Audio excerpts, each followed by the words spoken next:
50年之約，沙特與台灣難忘嘅現代故事。一諾50年，沙特與台灣難忘嘅現代故事。整個中東地區嘅媒體陷入一片混亂。沙特阿拉伯國王喺台灣桃園國際機場召開咗緊急記者會。喺呢個國家，我親眼證實咗我哋當年種下嘅那棵樹，如今已長得多咁枝繁葉茂。咁係50年以前啊，國王眼含淚水咁講到，甚至佢嘅隨行人員亦因強烈嘅情緒而無法言語。究竟發生咗乜嘢？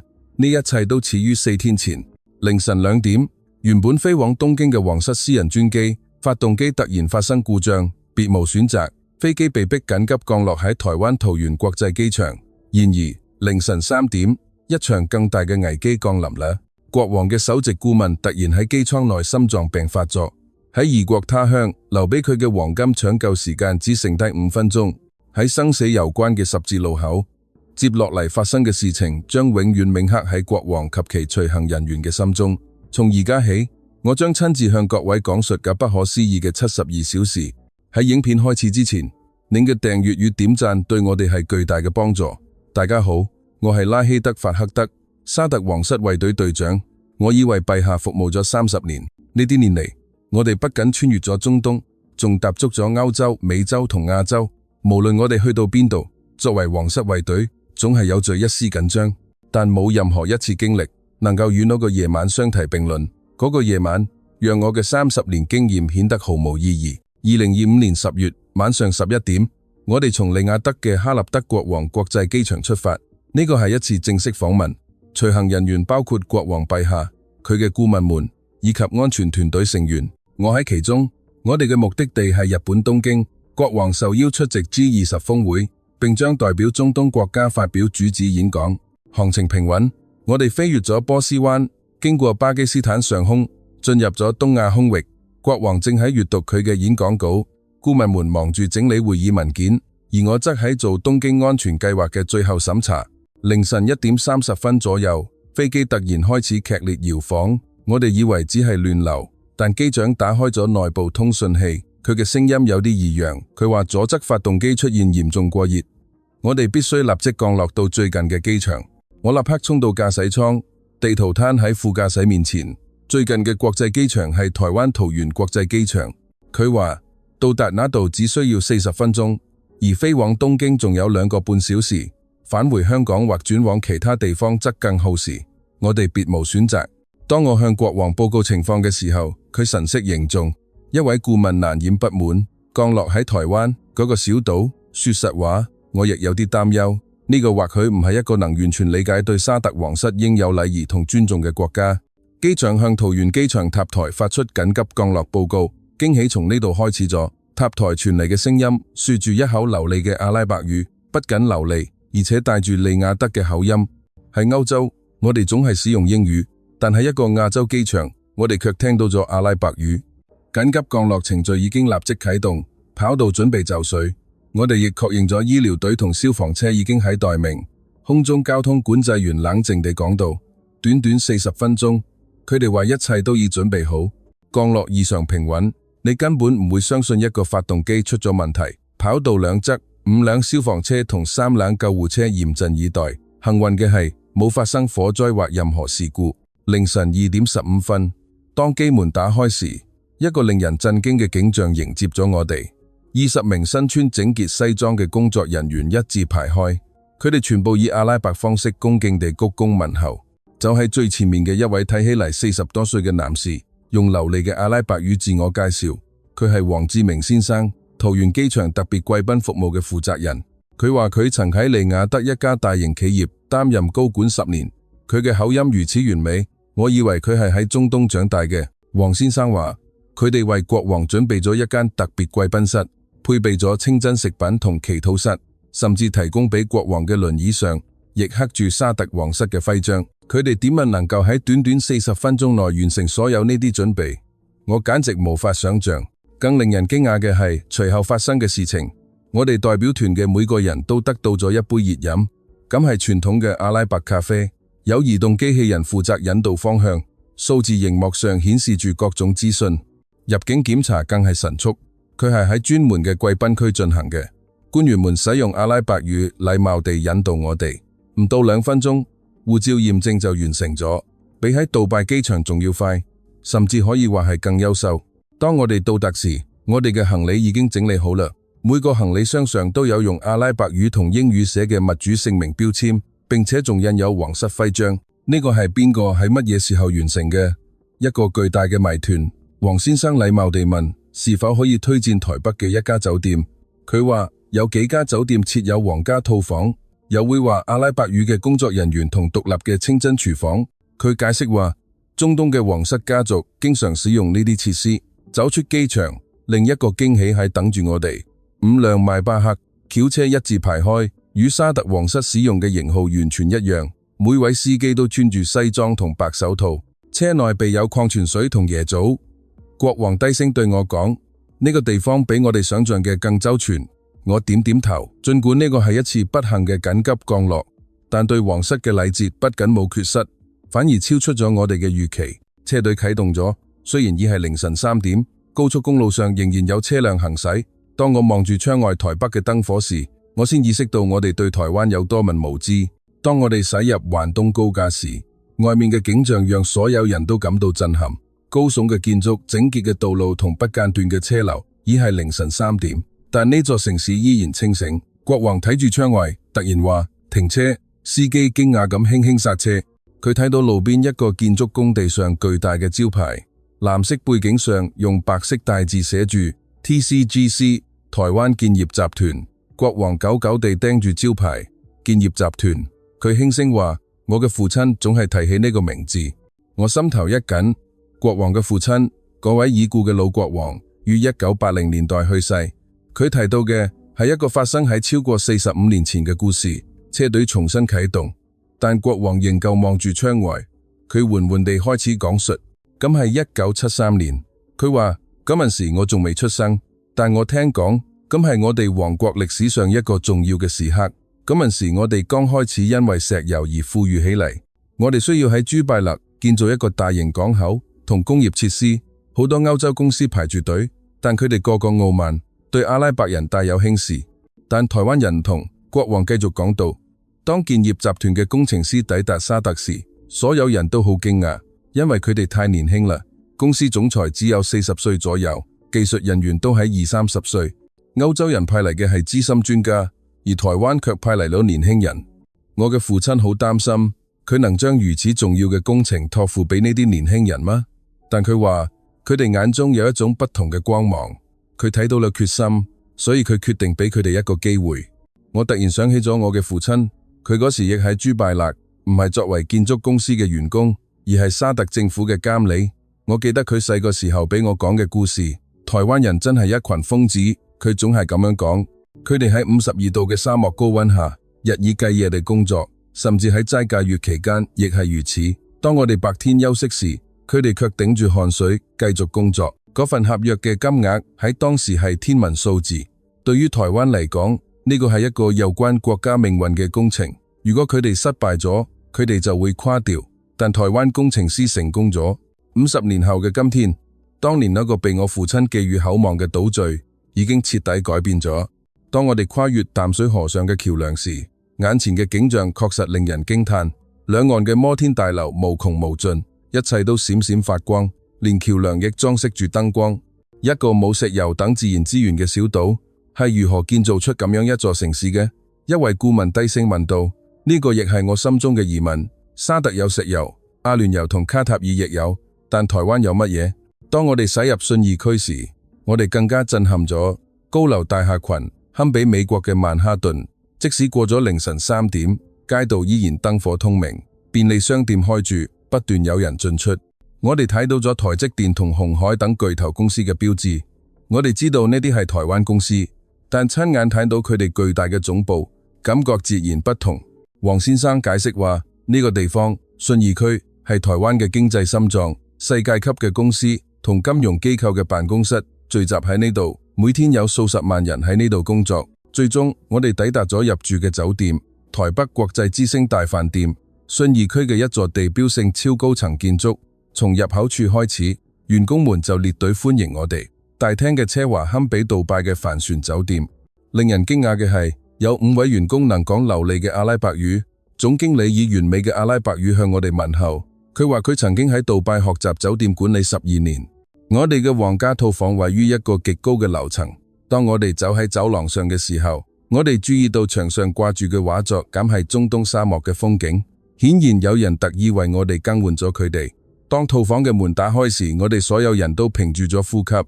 從窗戶睇到嘅台北夜景令人着迷無盡嘅燈火，嚟自建築物、橫跨河流嘅橋樑同不斷移動嘅車輛燈光。呢個係一座有生命嘅城市。房間裏有一個顯示穆斯林祈禱時間嘅時鐘，同一個指向麥加 Mecca 嘅指南針。床邊嘅櫃桶裏恭敬地放住一本古蘭經。國王喺窗邊請咗好耐。我哋對台灣了解太少啦。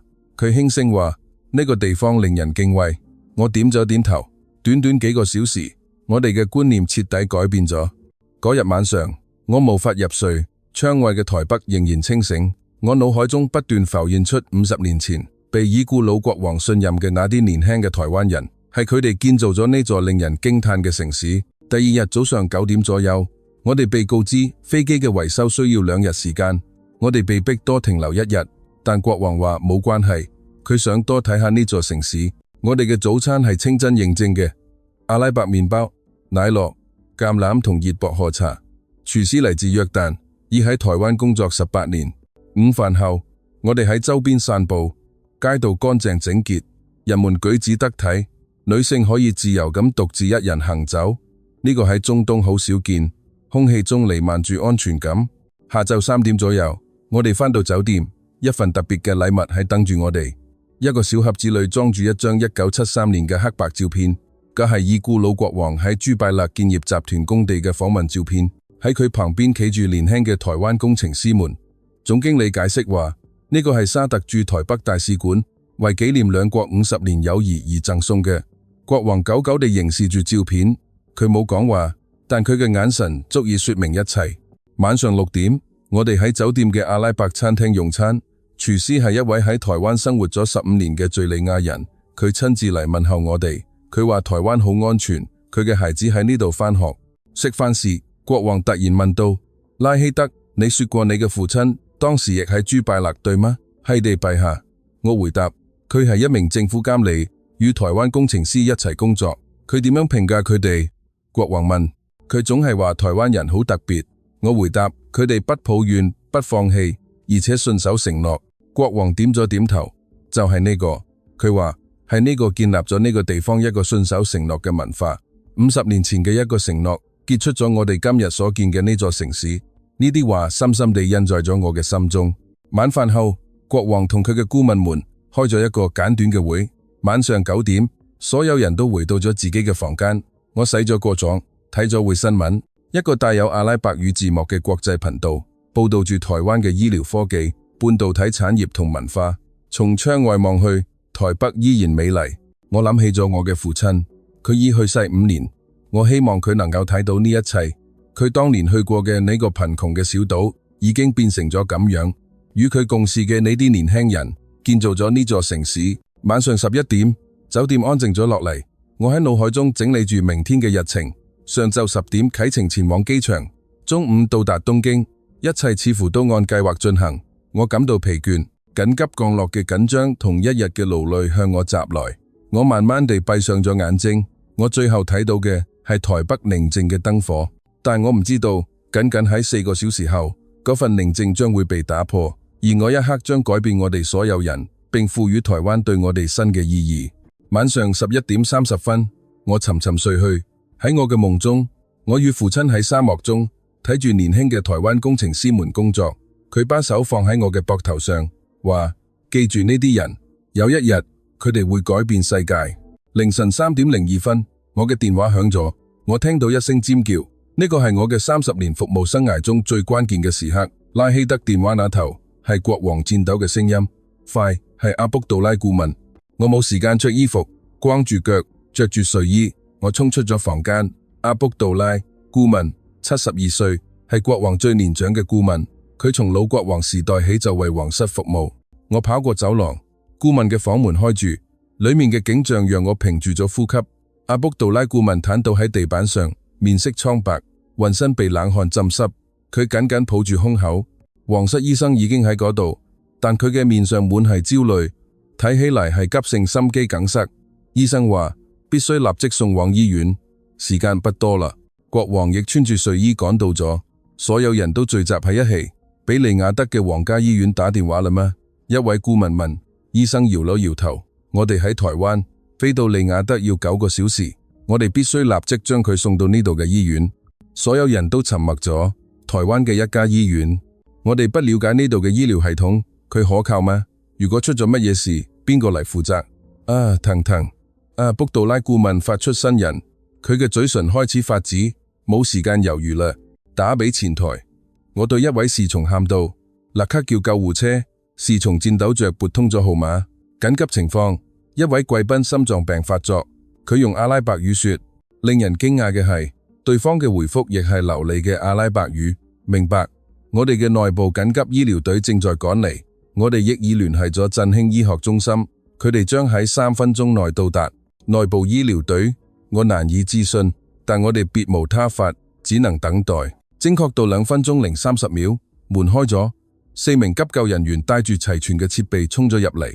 一位睇起嚟似隊長嘅女士跪喺阿卜杜拉顧問身邊。阿卜杜拉先生，您能聽到我講話嗎？佢用完美嘅阿拉伯語問道。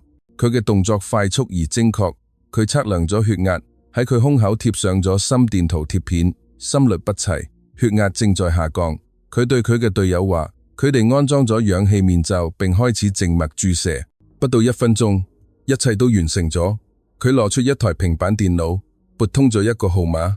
片刻之後，熒幕上出現咗一個穿住白大褂嘅男子。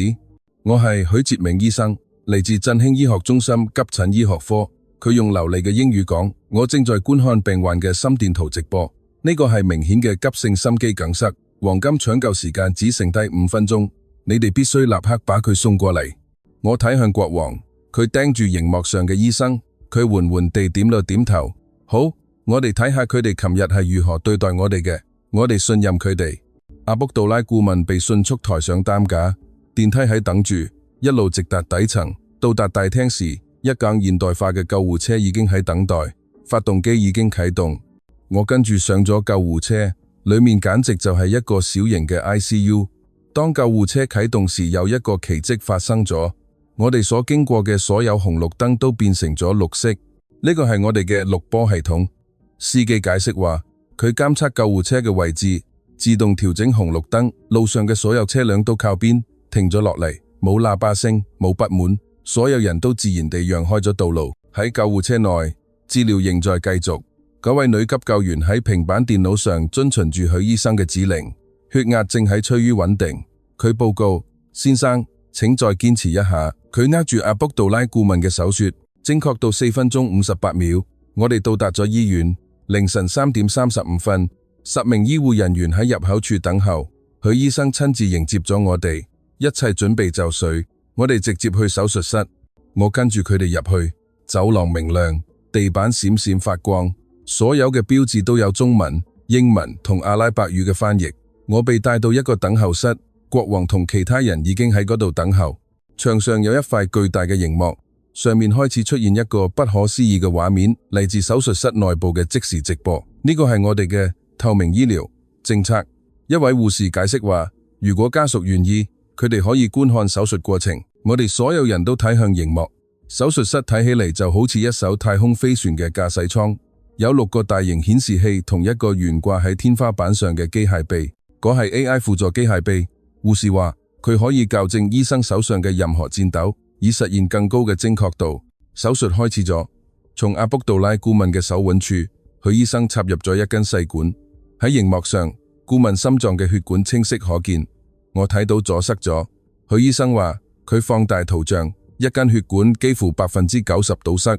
醫生喺呢度插入咗一個氣球狀嘅裝置，並緩緩充氣，血管被撐開咗。然後佢植入咗一個支架，一個微小嘅金屬網狀管，以防止佢再次閉合。瞬間，封閉嘅血管開咗，紅色嘅血液再次自由流動。顯示器上阿卜杜拉顧問嘅心跳變得規律啦，但許醫生仲未有結束。佢檢查咗其他血管，發現咗另一個狹窄嘅部分。佢打電話俾等候室，陛下，佢對國王話，仲有一根血管有問題，如果我哋而家唔處理，幾個月內佢再次發作嘅風險好高。做國王回答，既然我哋已經喺呢度啦，就不能留低未完成嘅工作。許醫生進行咗第二次手術，手術成功完成。手術結束咗，許醫生宣布總耗時1小時42分鐘。當阿卜杜拉顧問被推出手術室嘅時候，佢已經清醒，並且面帶微笑。拉希德，我好好，一啲亦不成。佢話國王握住佢嘅手，眼睛有啲濕潤。手術非常成功。許醫生話，由於係從手腕進行嘅手術，佢嘅恢復會好快，6小時內佢就可以下床走動，2日內佢就可以出院。2日喺沙特，咁樣嘅手術至少需要1個星期先能出院。阿卜杜拉顧問被送進咗一間好似酒店套房一樣嘅康復室。最令人驚訝嘅係，天花板上懸浮住一個全息圖，一個阿卜杜拉顧問心臟嘅 3D 影像正在實時跳動。呢個係 AI 24小時無間斷監測嘅。一位會說流利阿拉伯語嘅護士解釋話，如果出現任何異常，佢會喺0.1秒內向醫護人員發出警報。凌晨5點左右，我走出走廊，台北嘅太陽正在升起。一位醫院嘅工作人員帶住文件走向我，呢個係手術賬單。佢話，我緊張地睇住金額，總計18萬新台幣。我再次檢查，以為自己睇錯咗。喺沙特，咁樣嘅手術費用約為5萬美元，喺美國超過30萬美元。您確定呢個係啱嘅？我問道。工作人員笑了笑，係嘅，呢個係啱嘅。儘管我哋嘅技術係世界一流嘅，但我哋嘅收費係合理嘅。呢個係我哋嘅醫療保健系統。我把賬單俾國王睇，佢久久地盯住呢個數字。呢個地方不同，佢輕聲話，佢哋嘅技術領先，但佢哋冇貪婪，佢哋嘅目標係救死扶傷，而唔係賺錢。呢啲說話深深咁印喺咗我嘅心中。50年前，我哋幫助咗一個貧窮嘅台灣。今日，台灣拯救咗我哋嘅一位親人，卻冇要求高昂嘅回報。呢個先係感恩嘅真正含義。當天下晝，我哋去探望咗阿卜杜拉顧問，佢已經坐喺床上食飯啦。睇起嚟佢唔似尋晚嗰個瀕臨死亡嘅人。許醫生過嚟查房，佢嘅恢復比預期嘅仲要快。醫生話，聽日下午佢就可以出院啦。國王問道，醫生，我聽講您喺美國接受過培訓，點解選擇返到台灣？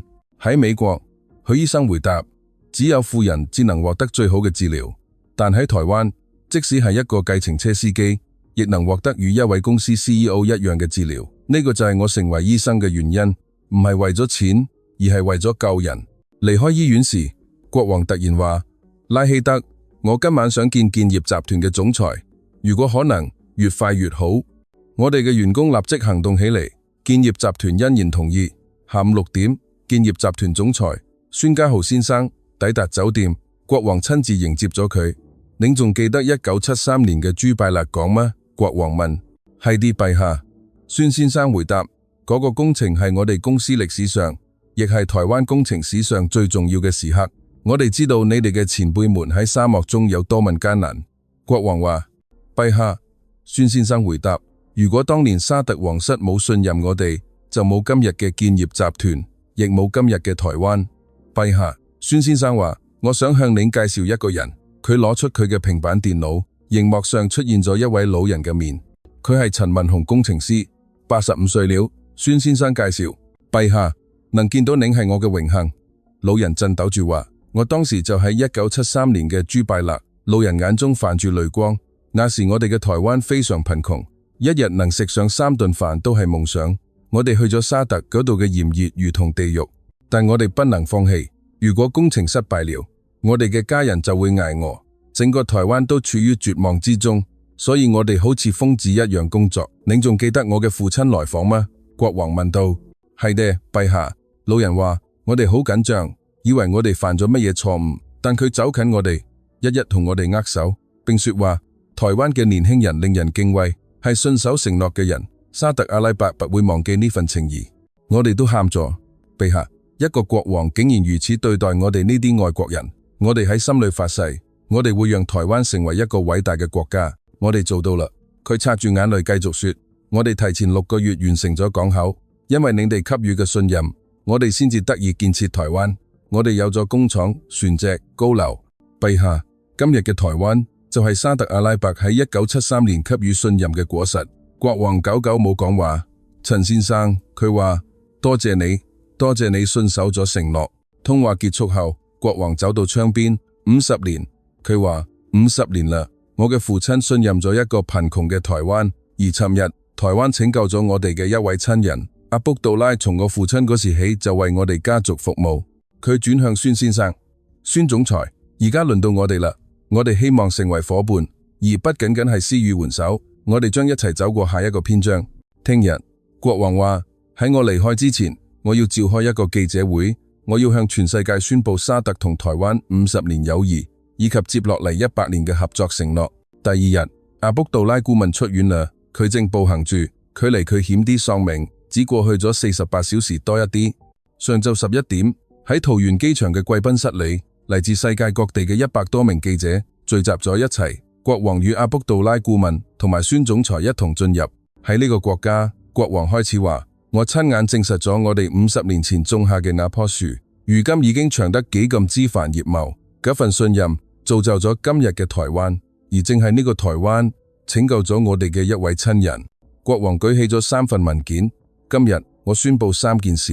第一，沙特阿拉伯與台灣將簽署一份價值200億美元嘅醫療技術合作協議。第二，我哋新興嘅 NEOM 智慧城市專案，其核心區域將委託俾台灣企業。